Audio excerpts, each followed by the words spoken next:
es cierto? Y una palatina, que normalmente es la más larga. Si nosotros no hemos hecho el tratamiento de rehabilitación, esta pieza se puede fracturar, ¿no?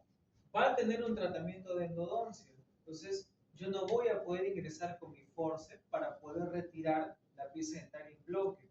Y muchas veces, si yo lo intento luxar, también va a ser complicado porque el diente, a estar tan debilitado, se va a empezar a romper pequeños pedazos, ¿no? Entonces, se va a dificultar la extracción. Por lo tanto, yo también la odontosección la puedo realizar para seccionar las raíces, ¿no? Si yo tuviera, esta es una vista oclusal de una premolar, vamos a hablar, por ejemplo, de las premolares superiores. ¿Cuántas raíces tiene? Dos, ¿no? Vestibular palatina. Entonces, si son piezas que no están rehabilitadas, no tienen corona, es una vista oclusal, por lo tanto acá nosotros tenemos nuestro conducto tanto vestibular como palatino. Yo no puedo ingresar con mi forceps, ¿no? Si esta pieza no tiene movilidad, tengo inconvenientes para poderla retirar y usar, yo puedo acá también hacer una odontosección. Secciono mis raíces y estas raíces van a salir en bloque. ¿Bien? Va a ser mucho más tranquilo para que ustedes puedan hacer la exodoncia, menos manipulación para los tejidos también del paciente, ¿no? Y el postoperatorio también se lo va a agradecer mucho porque vamos a disminuir el tiempo de cirugía en este caso.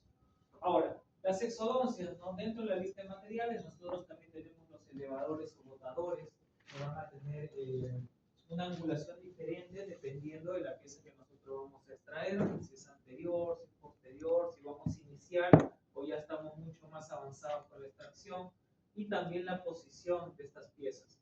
Tenemos algunos forceps para poder extraer terceras molares, incisivos centrales, tenemos también forceps más pequeños que son para pacientes pediátricos, ¿no?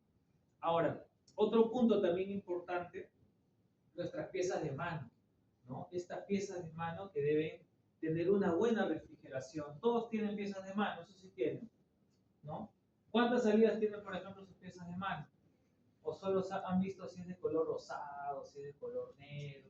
¿Han visto las salidas de agua? ¿Cuántas salidas tienen promedio? Pero eso sí han visto, me imagino. 8, ya para bañar ya el diente, ¿no? Se recomienda que tenga 3 salidas de agua, ¿no? 3 salidas de agua y este triángulo converge en la punta de su presa para poder hacer el desgaste. Tienen que tener una buena refrigeración. Miren, por ejemplo, acá, ¿qué se está haciendo? ¿Una odontosección o una osteotomía?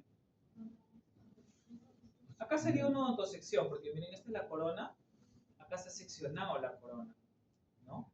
Y acá tenemos un desgaste también del tejido óseo que está reteniendo la pieza 8 para poder extraer.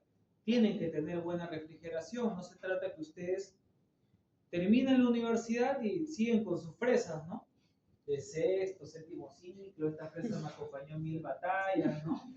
No es así, porque se puede fracturar, van a desgastar tejido óseo, por lo tanto van a tener inconvenientes para el desgaste tanto de la corona de las raíces o del mismo hueso. Esta refrigeración también nosotros nos podemos apoyar de algunos elementos como el suelo fisiológico, ¿no? El cloruro de sodio, nosotros nos podemos apoyar de estos elementos para poder descontaminar. Porque vamos a imaginarnos que hemos retirado esta pieza dentaria, ¿no? Ustedes han desgastado corona, han desgastado raíz.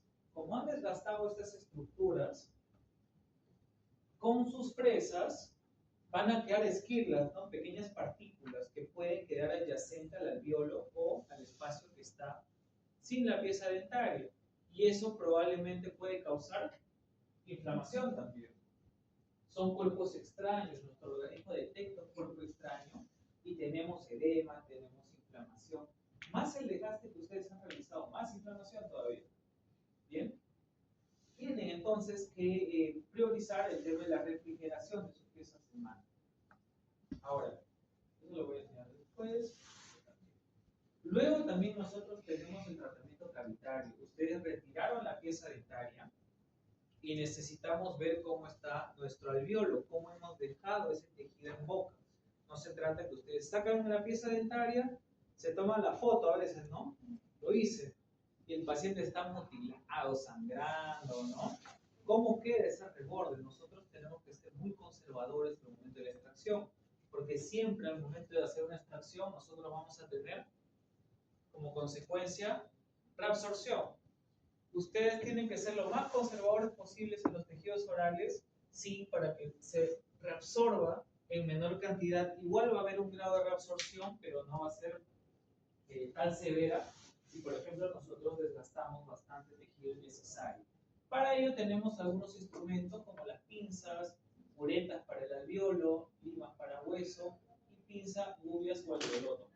Ahora, podemos tener también piezas dentales que tengan infección, ¿no? Que tengan un tejido de granulación, un tejido de granulación a nivel del alveolo, entonces tenemos que remover, tenemos que puretear, tenemos que lavar este alveolo con estos elementos de acá. Podemos lavarlo con suero fisiológico o también podemos emplear clorexidina, ¿no? Podemos emplear clorexidina, ustedes cargan clorexidina en esta jeringa, ¿no? Doblan esta punta de acá, esta jeringa que probablemente pueden utilizar de 10 o de 20 y van a empezar a irrigar el alveolo, van a empezar a limpiar todo el alveolo, porque hemos tenido infección.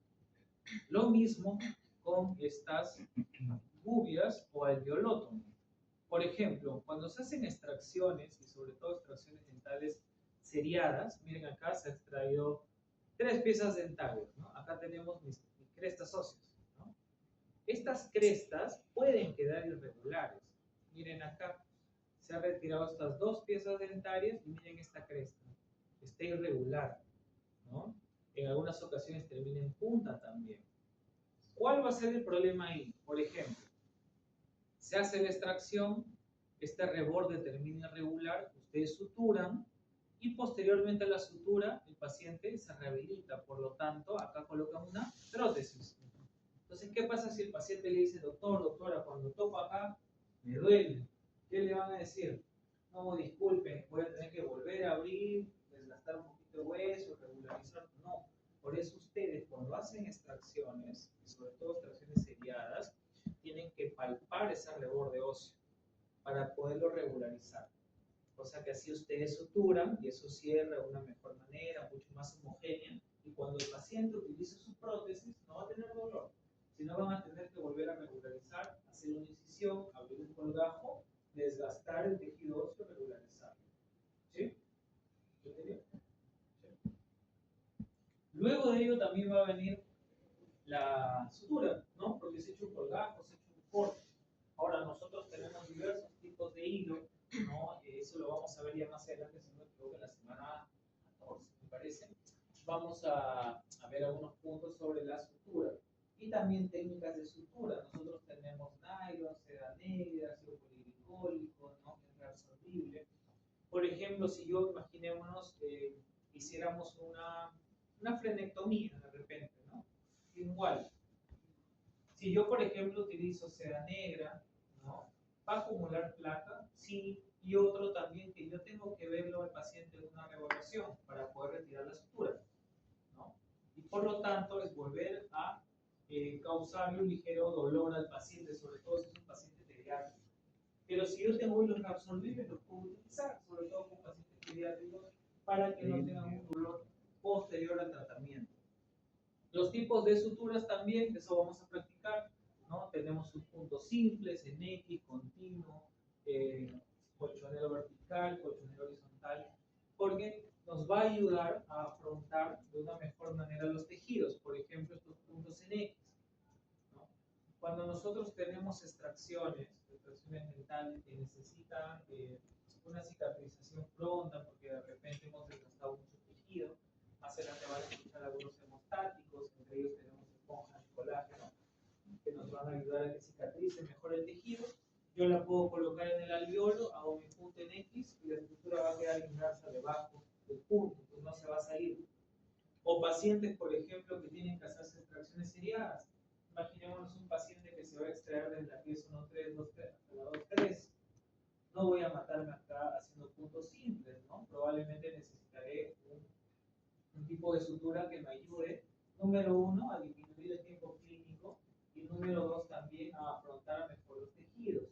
Por lo tanto, podría ser una sutura continua. Esto también lo vamos a practicar más adelante. ¿Bien? Hasta ahí, ¿alguna consulta? ¿Alguna duda? ¿Todo bien? ¿Sí? ¿Todo bien, chicos? ¿Están asustados? ¿No? ¿Están tranquilos? ¿Sí? ¿Bien?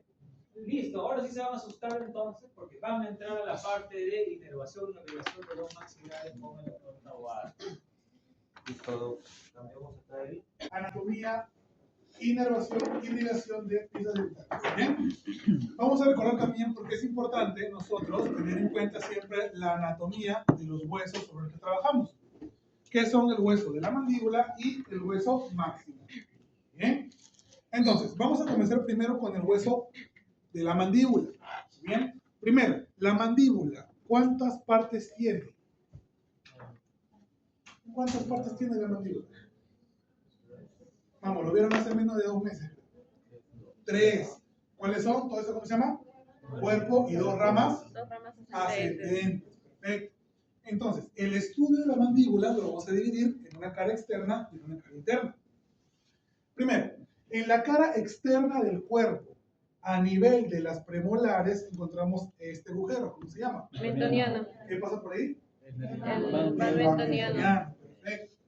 En una vista lateral, aquí vemos a la rama ascendente. Ahora, esta estructura, ¿cómo se llama? Ángulo de la mandíbula. Pregunta, ¿quién se inserta en su cara externa? ¿Pterygoideo? No. El macetero. Muy bien, el macetero. Perfecto. ¿Qué fascículo del macetero? ¿Superficial o profundo? El superficial. Y el profundo se inserta en el cuerpo cara externa. Muy bien. Estos cachitos de acá, ¿cómo se llaman? Apófisis coronoides. Muy bien. ¿Quién se inserta ahí? ¿Qué músculo se inserta ahí? No. El temporal. Muy bien. Ahí se inserta el temporal. ¿Y este de acá, cómo se llama? Cóndilo de la mandíbula. ¿Con quién se articula? Con la cavidad glenoidea del temporal. Muy bien. Pregunta. ¿Esta escotadura, cómo se llama? Sigmoidea. Escotadura sigmoidea. ¿Dónde pasa quién? ¿Quién pasa por la escotadura sigmoidea? El van maceterino. Muy bien, pasa por el van maceterino. Y pregunta, ¿qué glándula está en relación a la escotadura sigmoidea y la parte posterior de la mandíbula? La glándula parótida. Muy bien, la glándula parótida. Doctor, ¿por qué es importante recordar todo esto para poder anestesiar? Ahora vamos a ver. Vamos a ver. Corte sagital de la mandíbula. Este agujero, ¿cómo se llama? Dentario inferior. ¿Qué pasa quién? El nervio inferior. Perfecto.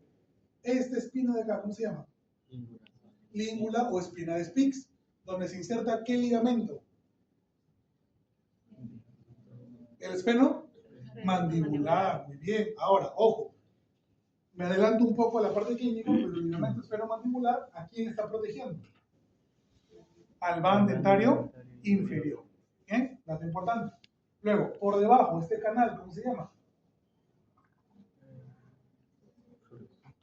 ¿Cómo se llama ese canal?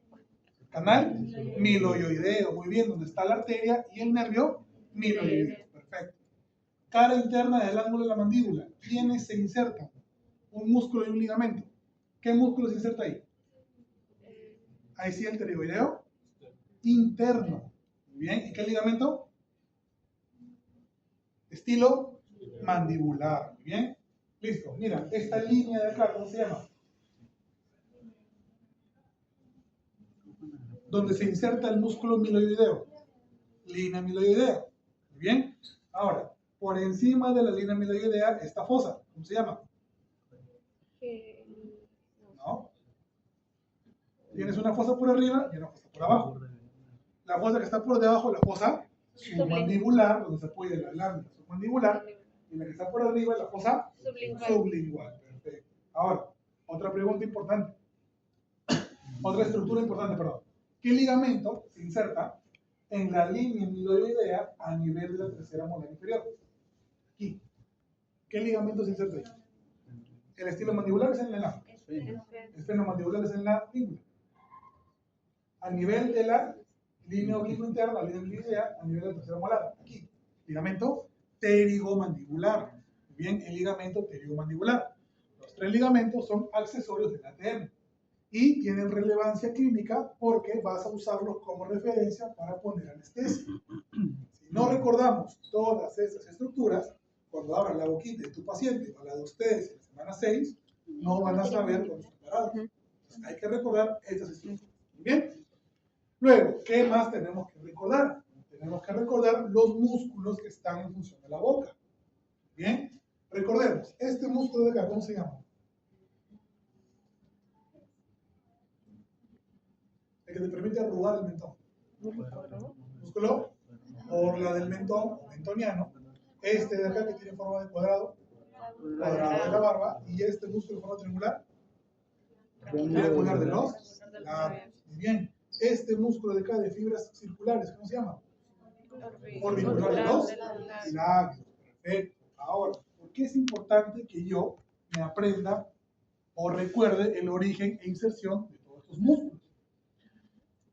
Nosotros en la boca, generalmente, las técnicas de anestesia que vamos a utilizar de rutina van a ser 3. La infiltrativa, la palatina y la troncular. Son las que vas a usar toda tu vida, por no decir en todas tus consultas. ¿Bien? De esas 3, la que más vas a utilizar es la infiltrativa. Ahora, la infiltrativa, me estoy adelantando un poco a lo que vamos a ver en la semana 5. La infiltrativa se va a colocar en esta estructura de acá. ¿Te acuerdas cómo se llama? La parte más profunda de tu vestíbulo. Fondo de surco. Muy bien, el fondo de surco, que es la parte más profunda de tu vestíbulo. Muy bien. Ahora, en superior, sí o sí, para anestesiar un diente, tienes que usar la técnica infiltrativa. Por ejemplo, si yo quiero anestesiar esta pieza 1-1, la anestesia infiltrativa tengo que ponerla en el fondo de surco a nivel del eje del diente, aquí. Bien, fondo de surco. Si yo quiero, por ejemplo, extraer esta pieza, la pieza 2-3, tengo que ir en el eje perpendicular del diente, fondo de surco. ¿Claro? Perfecto. Ahora, en la parte inferior, si yo quiero trabajar algún diente en la parte inferior, tengo que hacer sí o sí la otra técnica, que es la técnica troncular. La técnica troncular me va a anestesiar todo un cuadrante. Bien, todo el cuadrante 3, bueno, el cuadrante 3 y todo el cuadrante 4. Si yo quiero, por ejemplo, trabajar esta pieza 3-4, tengo que anestesiar todo.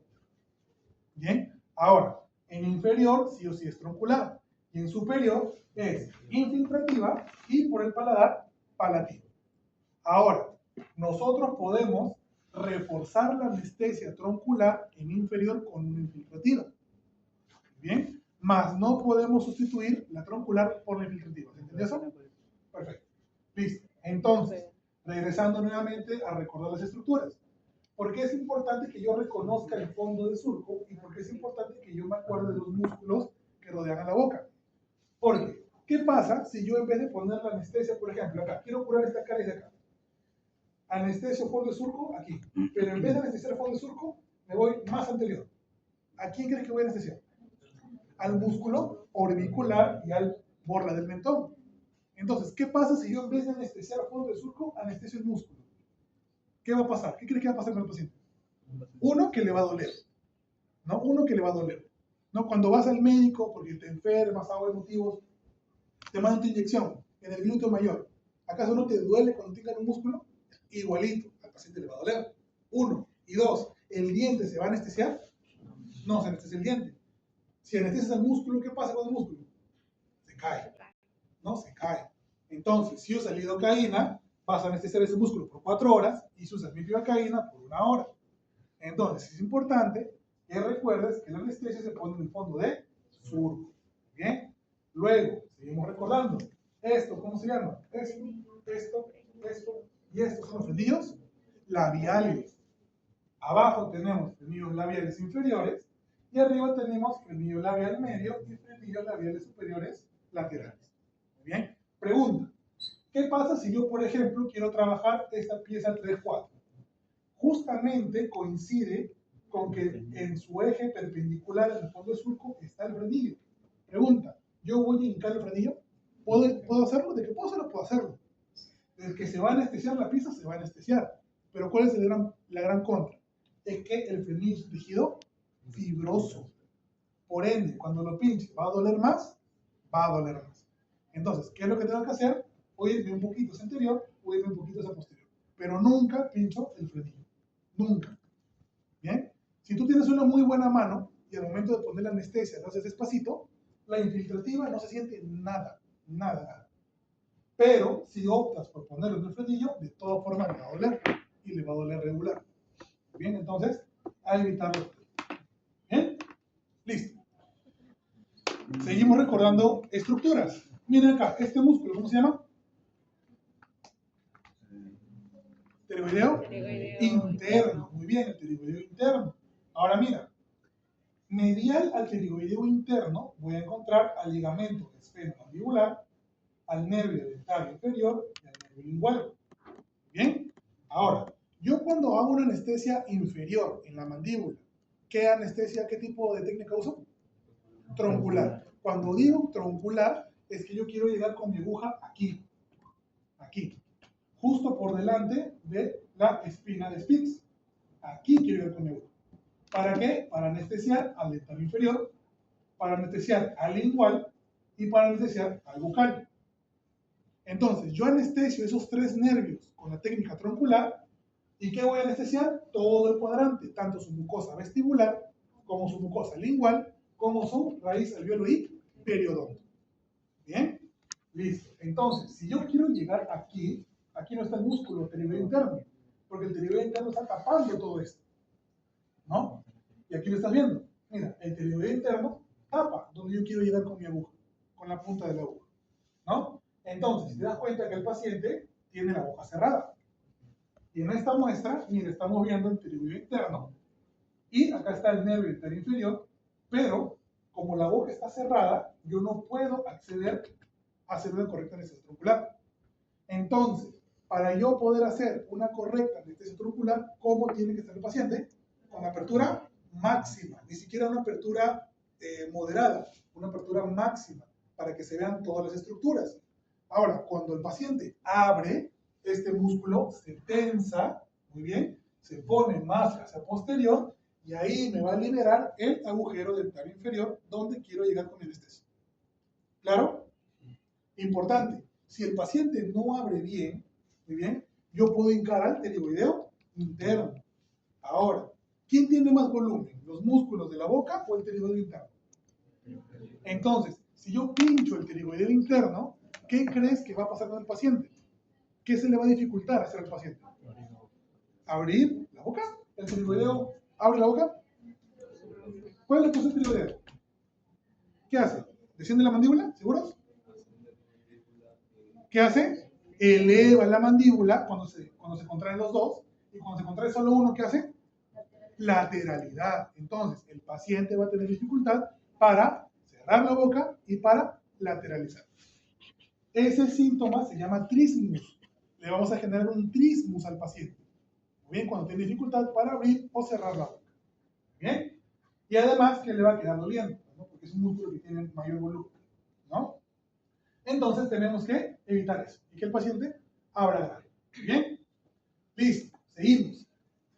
¿Qué ligamentos son importantes que yo recuerde que están en relación a la mandíbula?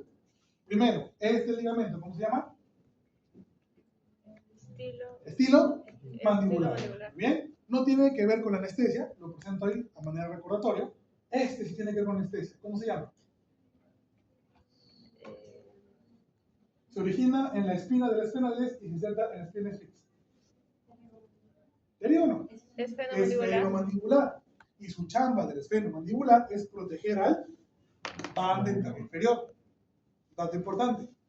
Y último ligamento, y el más importante, y el que tú vas a usar como referencia para hacer la troncular, es este de acá, que se origina en la apófisis pterigoides y se inserta en la línea minoidea a nivel de la tercera banda inferior. ¿Cómo se llama ese ligamento? Pterigomandibular. Perfecto. Bien, excelente. Ahora, ¿por qué te digo que tienes que recordar estos ligamentos? Porque al momento de que el paciente haga una apertura máxima, tú vas a ver en su boca un rezago de este ligamento. O sea, vas a ver que este ligamento forma un rafe. ¿Bien? Y si tú pinchas ese rafe, vas a pinchar el ligamento pterigomandibular. Y si tú pinchas el ligamento pterigomandibular, sí o sí vas a pinchar al esfenomandibular. Y si pinchas al freno mandibular, ¿a quién corres el riesgo de lacerar? Al nervio dental inferior o a la arteria dental inferior. Es por eso de que tienes que recordar y tienes que reconocer este ligamento para poner anestesia justo por delante. ¿Bien? Ahora, ¿qué es lo que vas a ver en boca? Mira, una vez que hemos recordado todos los elementos anatómicos, mira, aquí tenemos cuadrante 1 y cuadrante 4, o sea, estamos en el lado derecho. ¿Bien? Entonces, estamos de este lado. Ponte que yo quiero sacar este diente, la 4-6. Quiero sacar la 4-6. ¿Bien? Entonces, yo para anestesiar un cuadrante, o sea, una técnica troncular, voy a ingresar del lado contrario. ¿Qué significa? Si yo quiero anestesiar el cuadrante 4, entro por el cuadrante 3. Y viceversa. Si yo quiero anestesiar el cuadrante 3, entro por el cuadrante 4. ¿Bien? Listo. Entonces, aquí el paciente está haciendo máxima apertura. Y yo la primera referencia que voy a tener es con mi dedito. Ponte que quiero, como te digo, anestesiar troncularmente el cuadrante 4 para sacar la pieza 4-6. Con mi dedito, con guante, obviamente, voy a ingresar y voy a palpar el borde anterior de la rama ascendente. Lo palpo y lo retraigo. ¿Bien? Lo palpo y lo saco hacia afuera. ¿Para qué? Para que se marque aquí. Mira, como que el doctor o doctora está jalando el borde anterior de la rama ascendente y se está formando aquí todo ese borde. Primera referencia. Segunda referencia. Mira acá, todo esto ancho de acá, que está un poquito pixelado por el proyector. Todo esto de acá, mira, es una elevación, es un rafe, que se llama el rafe pterigomandibular. Pregunta, ¿qué ligamento está formando el rafe pterigomandibular? El ligamento pterigomandibular. Por ende, si yo hinco este rafe, ¿voy a hincar a quién? Al ligamento pterigomandibular, por ende al freno mandibular, y por ende puedo pinchar al nervio dental inferior, o puedo pinchar también al nervio lingual. Muy bien, entonces, ahí tenemos nuestra segunda referencia, el rafe pterigomandibular, y aquí se está formando un trígono, que se le conoce como el trígono retromolar. Muy bien, el trígono retromolar. Ahora, siguiente referencia. Cuando yo quiero anestesiar, ¿no? Como ya te dije, entro del cuadrante contrario, pero mi cárpule, mi aguja, lo voy a direccionar entre la segunda premolar inferior y la primera molar inferior del lado contrario. O sea, la aguja la voy a posicionar así, aquí. No aquí, no aquí, aquí. Muy bien. Y voy a ir en un paciente adulto joven, ¿no? Que está sano, 2 centímetros por arriba de los dientes. Ahí. Y ahí voy a ingresar y voy a caer justo en el agujero anterior inferior. Pero ojo, tengo que hacer la punción no en el mismo rafe, sino lo más anterior, pero cercano posible al rafe. O sea, si aquí está el rafe, ¿no? Acá está el rafe, yo no voy a hincar el mismo rafe. Tengo que hincar lo más cerca posible, ¿no? De manera anterior. Y ahí yo ingreso y con mi aguja voy a sentir el hueso. Ojo, no es lo mismo hincar el hueso que sentir el hueso. Siento el hueso, muy bien, y ahí inoculo mi anestesia. Bien, ahí inoculo mi anestesia. Tal como lo están viendo acá. Mira, cuadrante 4. Bien, palpo, borde anterior de la rama ascendente, palpo bien el paciente, máxima apertura. Mira, aquí se ve clarito el rafe pterigomandibular y justo por delante, entre la segunda premolar inferior y primera molar inferior del lado contrario, 2 centímetros por arriba, hago la punción. ¿Sí? Ahí hago la punción. Bien, y ahí anestesio, ¿no? Para poder hacer mi técnica troncular y todo el cuadrante 4 se anestesia. Y ya puedo trabajar tranquilo, sacar mi dientecito, curar las caries, lo que quiera. Bien, entonces es por eso que es importante recordar la anatomía de la mandíbula. Bien, ¿claro eso, chicos? ¿Sí? Perfecto. Ahora, otro riesgo que nosotros corremos es no conocer la altura. Por ejemplo, te había dicho que tienes que ir 2 centímetros por arriba para llegar justamente aquí. Para llegar justamente aquí. Pero ahora, ¿qué pasa si yo me voy más arriba? Bien, ¿qué pasa si yo me voy más arriba? ¿Qué pasa si yo me llevo acá? A la descotadura sigmoidea. ¿Qué pasa si pongo una anestesia acá y me confundo? ¿Qué crees que pasa? ¿Ya? ¿Y el paciente va a poder elevar la mandíbula? No. Listo. ¿Qué más pasa? ¿Qué pasa si yo pongo una anestesia aquí? ¿No? ¿Quién estaba acá? ¿La glándula? Parótida. Entonces la anestesia va a invadir a la glándula parótida, como está viendo acá. Ahí está. Macetero y parótida. Entonces, ¿qué pasa si yo anestesio a la glándula parótida? ¿Qué se te ocurre? ¿Me escucho? ¿Qué cosa? Ya, secreta menos saliva, pero ¿qué más? Lo más importante. Yo te doy una pista. Se le cae la mitad de la cara. ¿Por qué? ¿Quién perfora a la parótida? El facial. Muy bien. Recuerda que el nervio facial sale por el agujero estilomastoideo, perfora a la parótida y ahí salen sus dos troncos. Entonces, si anestesia a la parótida, anestesio al facial y se le cae la mitad de la cara. Entonces, es por eso que también tenemos que tener mucho cuidado al momento de ver la altura de la anestesia, porque existe otra técnica anestésica que se llama la de Go Gates. Muy bien, la de Go Gates. Bien, que tienes que anestesiar en el cuello del cóndilo. Muy bien, en el cuello del cóndilo. Bien. Ahora, ¿en qué caso se usa una u otra? Les voy a explicar en un rato, ¿eh? Pero por mientras me interesa que sepan eso. En cuanto a la irrigación de la mandíbula, lo vamos a ver mejor en un rato, bien, pero ya sabes que está a cargo de qué arteria maxilar interna, ¿no? Que vamos a ver en un rato, ¿no? Eso lo vamos a ver en un rato. Y la inervación de la mandíbula, ¿a cargo de quién está? Ya, del trigémino, pero ¿qué ramo trigémino? Quinto 3, un nervio mandibular. Muy bien, que es un nervio mixto, sensitivo, motor, mixto. Muy bien, o sea, tiene función sensitiva y función motor. Bien, listo. A manera de rasgos generales, el trigémino tiene dos núcleos. El núcleo motor, que va a controlar a los músculos de la masticación, y núcleos sensitivos, que van a estar en el tronco encefálico, que son el núcleo mesencefálico, el núcleo sensitivo principal y el núcleo espinal del trigémino. Bien. También dato no menor es que el quinto par craneal se va a originar aparentemente en la cara anterolateral de la protuberancia anular, este de acá. Bien. Y su distribución va a ser quinto 1, que es el nervio oftálmico, quinto 2, el maxilar, y quinto 3, el mandibular, con sus respectivas regiones. Bien. También recordar que el quinto 1 sale por el hendidura esfenoidal o cisura orbitaria superior, el quinto 2 por el agujero redondo mayor, o simplemente agujero redondo, y el nervio mandibular sale por el agujero oval. Bien. Ahí tenemos también un poco de las características de las zonas que inerva sensitivamente el quinto 1, el quinto 2 y el quinto 3. Esto lo vamos a ver en un rato, no se me mareen mucho con tantos nombres, eso también lo vamos a ver en un rato.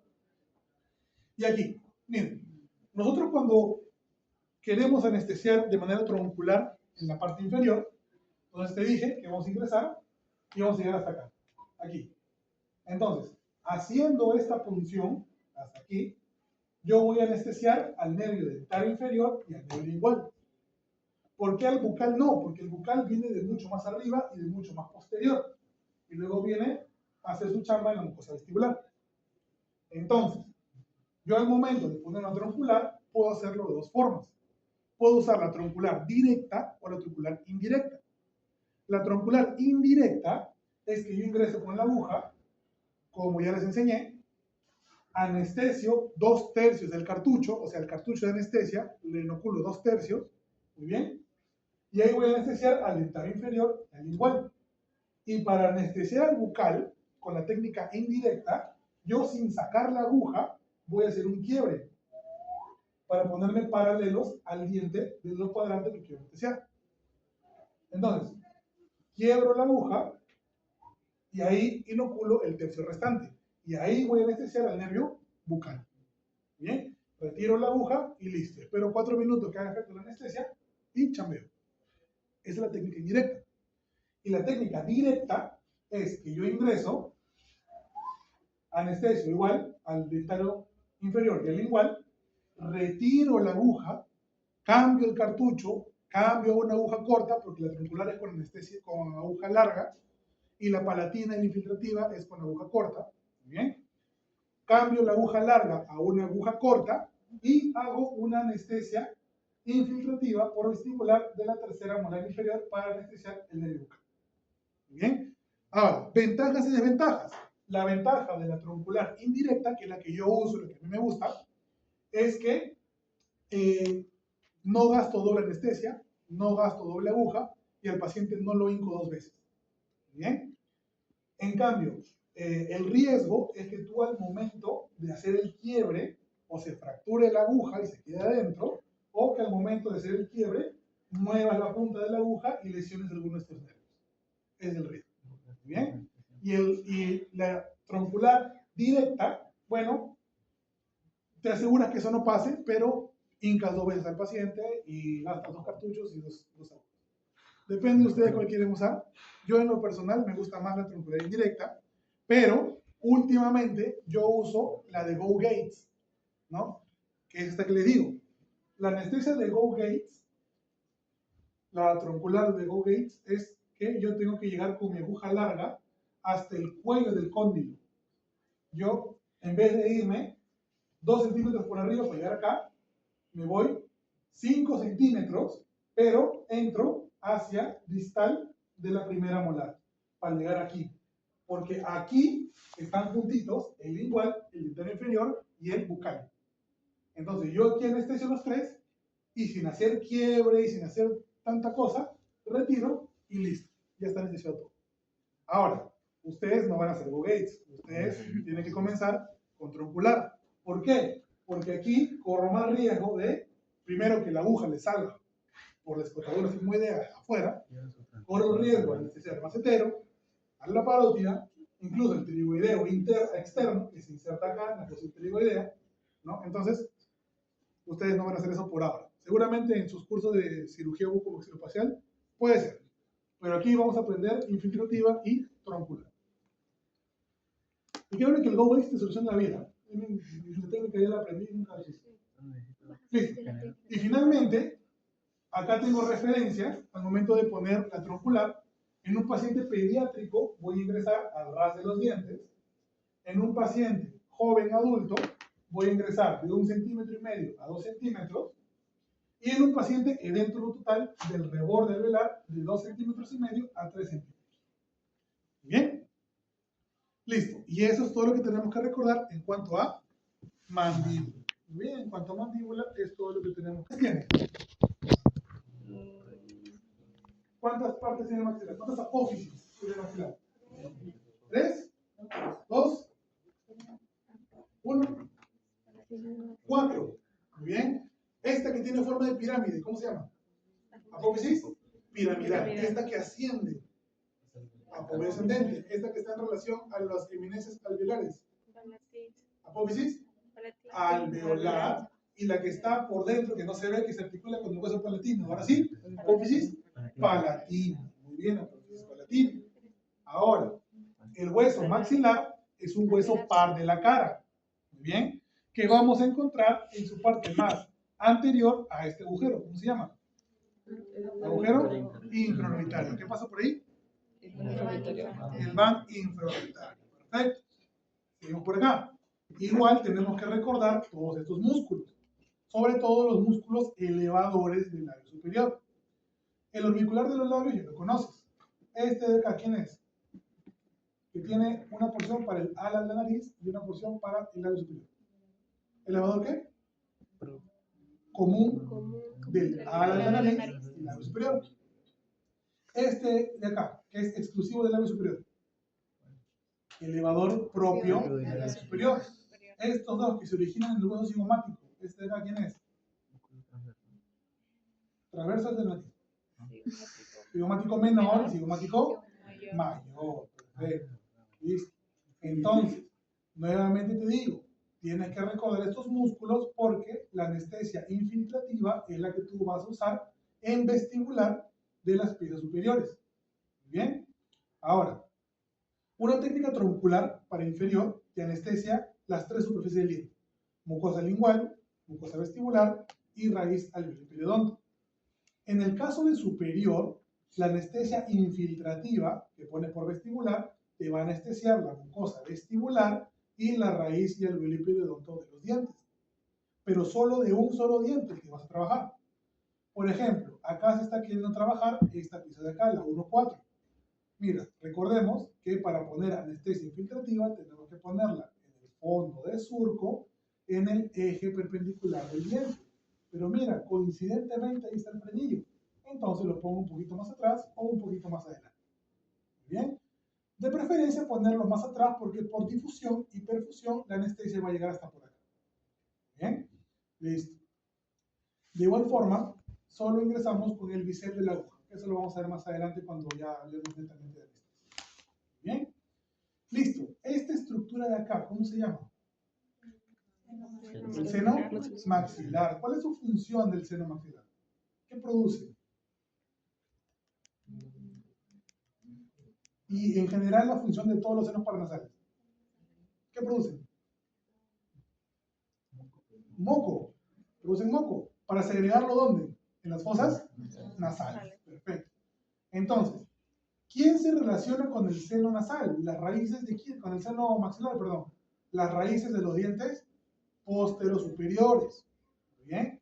Por ejemplo acá, yo sé que todavía no están llevando imagenología, o bueno, ya están llevando recién imagenología, pero les presento esta radiografía de acá. ¿Alguien sabe cómo se llama esta radiografía?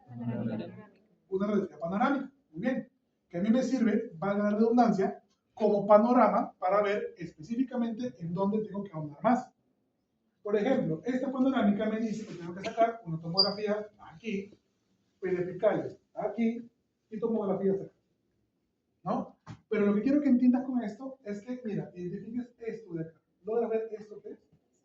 El seno maxilar. Ahora mira, las raíces de las molares sobre todo están en relación al seno maxilar. Y esta tercera molar está incluso dentro del seno maxilar. ¿Bien? Entonces, siempre les he dicho esto y nunca voy a cansar de decirlos. Pecado capital, sacar un diente sin radiografía. Porque te puedes encontrar con estas cosas. Y puedes perforar el seno maxilar. Si perforas el seno maxilar, vas a crear una comunicación entre la boca, que es un medio contaminado, y el medio interno, que es un medio estéril. ¿Bien? Y puede generar una complicación que se llama una comunicación bucosinusal, ¿bien? Que lo vamos a ver también más adelante. Ahora, ¿qué pasa si pierdo un diente? Pierdo un diente, ¿bien? ¿Qué va a pasar con el seno maxilar? Recuerda que esto va a drenar su contenido en las fosas nasales. Entonces, cuando tú respiras, el aire, por presión negativa, va a ingresar al seno maxilar, ¿sí? Y va a chocar contra las paredes. Los dientes son los que limitan ese choque contra las paredes. Pero ¿qué pasa si no hay diente? Va a comenzar a neumatizarse. Esto de acá se llama una neumatización del seno maxilar. Bien, entonces, ¿qué pasa si se neumatiza mi seno maxilar? Va a comenzar a migrar hacia el reborde alveolar. Entonces, este reborde alveolar, el hueso que está acá, va a comenzar a achicarse. Bien, ahora, recuerden lo que le dije la semana pasada. Diente que saco, diente que rehabilito. Yo no puedo dejar un hueco ahí, tengo que rehabilitar ese diente. Entonces, si por ejemplo este paciente opta por ponerse un implante dental, ¿tú crees que esta cantidad de hueso va a agarrar ese implante? Y Dios no te pase esto de acá.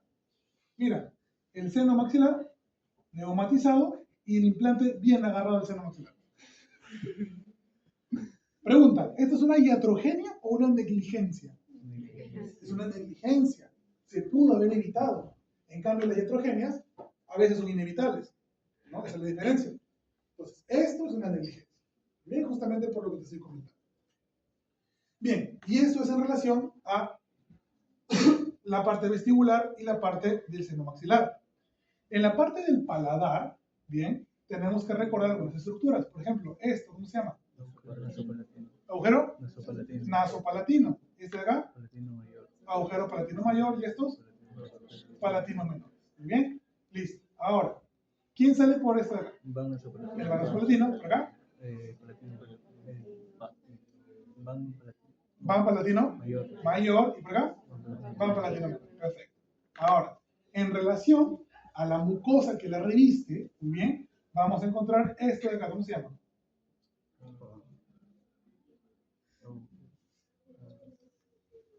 Papila incisiva, muy bien. Estas arrugas, ¿cómo se llaman?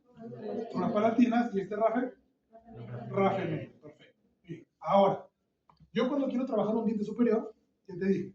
Vas a anestesiar infiltrativa o vestibular y una técnica palatina por palatina, vale la redundancia.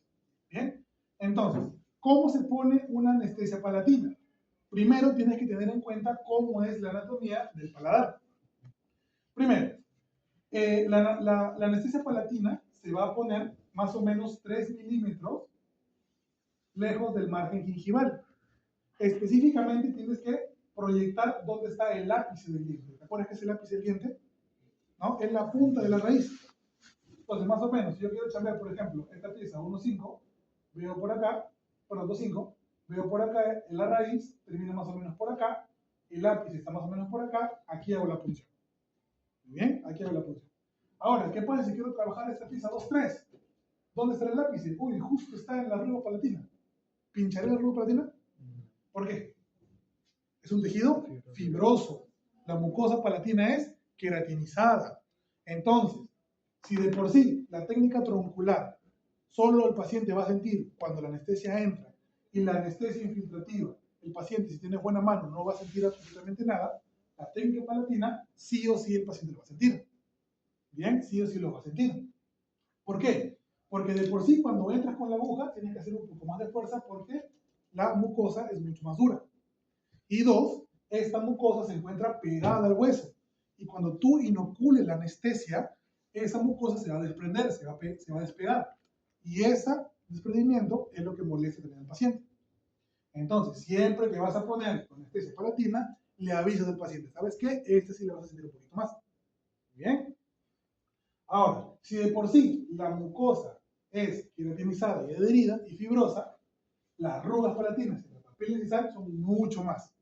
Entonces, siempre hay que evitarlo, ¿no? Si, por ejemplo, quiero anestesiar este de acá, o entro aquí, o entro acá. Siempre entre las arrugas. Bien, y ahí estamos viendo un ejemplo. Por ejemplo, este está bien. Está pinchando directamente en la papila. Este paciente está que se aguanta el dolor para la foto, nada más. Está que sufre ese paciente. En cambio aquí, mira, más seguro, más o menos 3 milímetros, hacemos la anestesia palatina. Bien, ahora, por lo general, en superior, cuando quiero anestesiar un solo diente, son 2/3 de la anestesia por vestibular y 1/3 por palatina, de un mismo cartucho y una misma aguja. Bien, ahora, yo cuando ingreso por palatino, bien, primero, la mucosa del paladar, ¿qué color es? Rosa coral se dice, bien, rosa coral. Ahora, yo cuando introduzco mi anestesia palatina, mira este rosa coral, ¿de qué color se pone? Blanco. Cuando veo que se pone blanco, es que la anestesia ha entrado.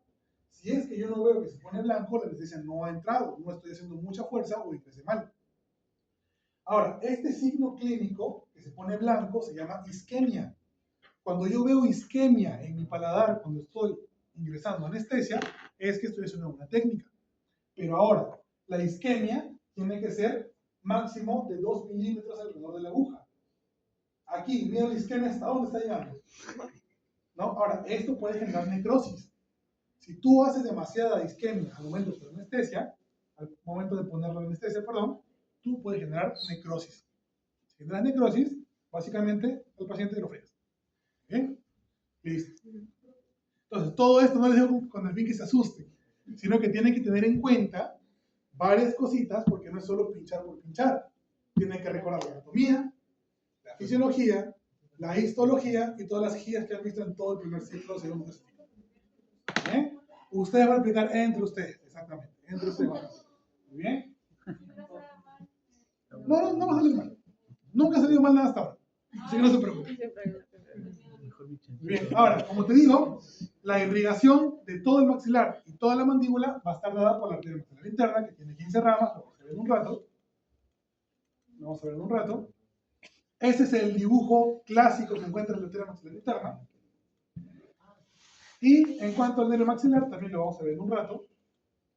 Y esta es la distribución normal que encuentras en los libros para ver el nervio maxilar.